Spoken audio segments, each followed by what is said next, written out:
এই মুহূর্তেই সবচেয়ে বড় খবর, দ্য বিগ ব্রেকিং নিউজ। আপনারা দেখছেন বারাসাত টিভি। বারাসাত টিভি চ্যানেলে সবাইকে স্বাগত জানিয়ে শুরু করছি আজকের প্রতিবেদন। আজকের প্রতিবেদনের মূল বিষয়বস্তু, 2026-এর ভোটে মুর্শিদাবাদের তৃণমূলের জমি সরে লাল দুর্গ কিন্তু গড়ছে বামেরা। 2026 সালের বিধানসভা নির্বাচন যতই ঘনিয়ে আসছে, ততই মুর্শিদাবাদের রাজনৈতিক মানচিত্রে তৃণমূলের মাটি আলগা হচ্ছে। একসময় অবৈধ বলে একেবারে প্রচার করা তৃণমূলের ভোট ব্যাংক এখন স্পষ্ট ফাটল। আর সেই ফাঁক গলেই ফের মাথা তুলে দাঁড়াচ্ছে বামেদের লাল পতাকা। প্রিয় দর্শক বন্ধু, আপনারা দেখছেন বারাসাত টিভি। বারাসাত টিভি চ্যানেলে নতুন দর্শক হয়ে থাকলে অবশ্যই চ্যানেলটিকে সাবস্ক্রাইব করে পাশে থাকুন নতুন নতুন ভিডিওর আপডেট পাওয়ার জন্য। ভিডিওটি ভালো লেগে থাকলে অবশ্যই লাইক করুন, শেয়ার করুন। আপনাদের মতামত অবশ্যই কমেন্ট বক্সে কমেন্ট করে জানান। সাম্প্রতিক জনমত সমীক্ষা বলছে যে মুর্শিদাবাদের জেলায় এবার কিন্তু বামেরা কার্যত লাল দুর্গ গড়ে তুলতে চলেছে। নবগ্রাম, ডোমকল, শামশেরগঞ্জ, রানীনগর, হরিহরপাড়া এবং ভগবানগোলা, এই 7টি বিধানসভা কেন্দ্রে কিন্তু বামেদের জয়ের সম্ভাবনা এতটাই জোরালো যে রাজনৈতিক মহল একে প্রায় নিশ্চিত হিসেবেই ধরেছে। এবং অন্যদিকে শাসক দলের অবস্থা কিন্তু ক্রমশই করুণ। দুর্নীতি, গোষ্ঠীদ্বন্দ্ব আর নিচু তলার একেবারে নেতাদের প্রতি মানুষের ক্ষোভ, সব মিলিয়ে তৃণমূলের সংগঠন কিন্তু মুর্শিদাবাদে কার্যত দিশেহারা। তার উপর একের পর এক কিন্তু পরিবার এবং কর্মীরা সিপিআইএমে। রাজনৈতিক বিশ্লেষকদের মতে যদি বাম কংগ্রেস জোট চূড়ান্ত হয়, তাহলে মুর্শিদাবাদে 22টি বিধানসভা আসনের মধ্যে থেকে প্রায় 14 থেকে 15টি আসনে কিন্তু জয় পেতে পারে এই বাম কংগ্রেস এবং আইএসএফ এর জোট। কারণ সংখ্যালঘু অধ্যুষিত জেলায় যেখানে একসময় তৃণমূল নিজেদের অপ্রতিদ্বন্দ্বী ভাবত, এখন সেখানে ভোটারদের বড় অংশ কিন্তু বিকল্প খুঁজছে। আর সেই বিকল্প হিসেবেই সামনে আসছে বামেরা। এবং সবচেয়ে বড় ধাক্কা তৃণমূলের জন্য যে সংখ্যালঘু ভোট ব্যাংক আর আগের মতো পকেটে নেই। জনমত সমীক্ষা স্পষ্ট করে দিচ্ছে যে মুর্শিদাবাদে অন্তত 7টি আসনে তৃণমূলের হার শুধু সম্ভাবনা নয়, বাস্তবের দিকেও কিন্তু এগোচ্ছে। সব মিলিয়ে 2026-এর বিধানসভা ভোটে মুর্শিদাবাদে কিন্তু লাল পতাকার উত্থান আর ঘাসফুলের পতন, এই ছবি ক্রমশ কিন্তু পরিষ্কার হচ্ছে। এখন প্রশ্ন একটাই, লাল দুর্গ কি শুধু শুরু, নাকি বাংলার রাজনীতিতে বড়সড় পরিবর্তনের ইঙ্গিত? এবং মূল কথা হচ্ছে যে 2026-এর নির্বাচন এবং মুর্শিদাবাদের তৃণমূলের ভিত কিন্তু নড়বড়ে হচ্ছে ক্রমশ। লাল পতাকায় কিন্তু ঢাকছে একের পর এক বিধানসভা মুর্শিদাবাদ থেকে। 2026 সালের বিধানসভা নির্বাচন যতই ঘনিয়ে আসছে, কিন্তু ততই মুর্শিদাবাদে তৃণমূলের অপরাজেয় মিথ ভেঙে চুরমার হচ্ছে।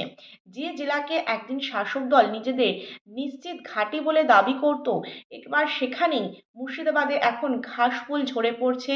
এবং আর সে শূন্যস্থান কিন্তু ভরাট করছে বামেদের লাল পতাকা।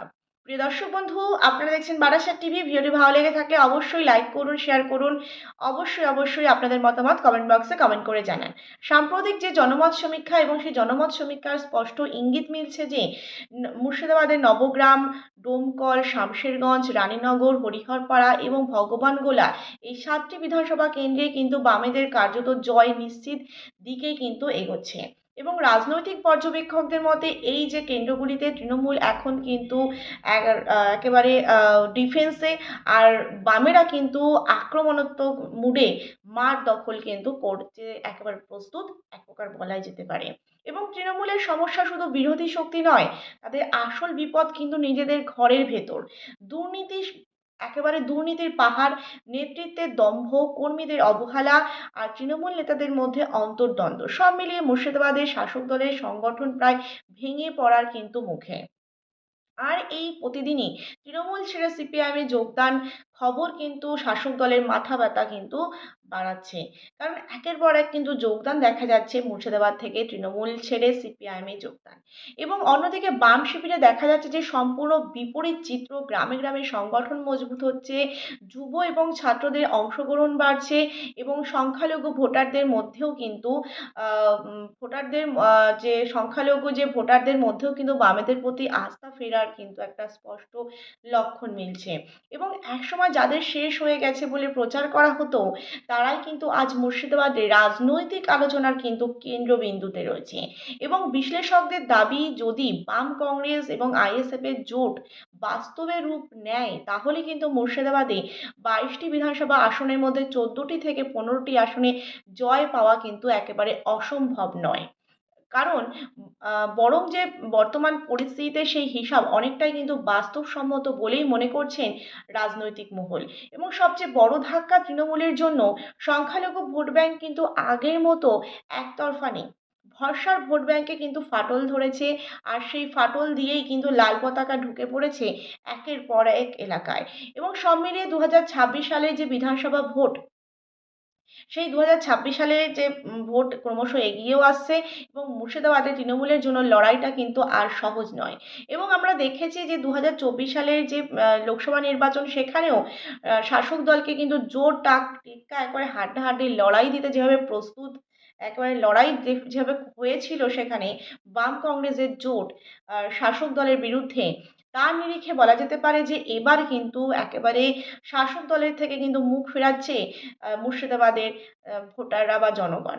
এবার সবটাই কিন্তু সময়ের অপেক্ষা, দেখার বিষয়। কারণ মুর্শিদাবাদের লড়াই কিন্তু আমরা দেখেছিলাম 2024-এ লোকসভা নির্বাচনে। এবার কিন্তু মুর্শিদাবাদে 2026-এর বিধানসভা নির্বাচন, বহু প্রতীক্ষিত ফলাফল অপেক্ষা করছে।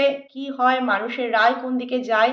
কিন্তু দেখা যাচ্ছে যে সব মিলিয়ে 2026-এ যে বিধানসভা ভোট, সেই ভোটে তৃণমূলের জন্য লড়াইটা কিন্তু আর সহজ নয়।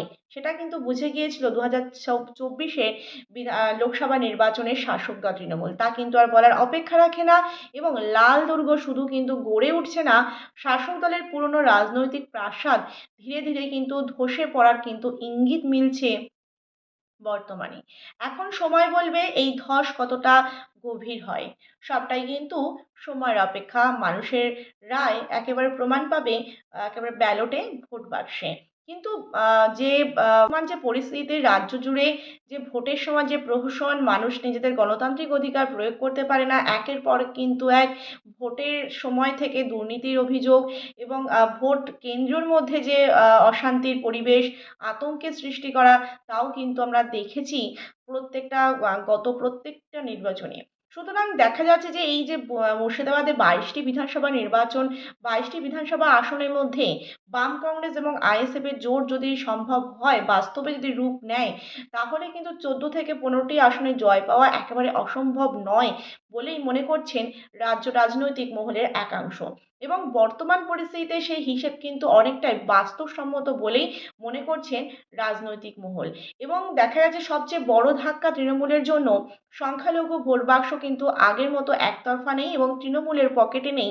এটাই কিন্তু সবথেকে একটা ধাক্কার বিষয় শাসক দলের জন্য। এবং দেখা যাচ্ছে যে ভরসার ভোট ব্যাংক কিন্তু, ভোট ব্যাংকে কিন্তু ফাটল ধরেছে, আর সেই ফাটল দিয়েই কিন্তু লাল পতাকা ঢুকে পড়েছে বলাই যেতে পারে। একের পর এক এলাকায় কিন্তু বামেদের শক্তি কিন্তু মজবুত হচ্ছে। প্রিয় দর্শক বন্ধু, এই ছিল আমাদের আজকের প্রতিবেদন। ভিডিওটি ভালো লেগে থাকলে অবশ্যই লাইক করুন, শেয়ার করুন। আপনাদের মতামত অবশ্যই কমেন্ট বক্সে কমেন্ট করে জানান। নতুন দর্শক হয়ে থাকলে চ্যানেলটিকে সাবস্ক্রাইব করে পাশে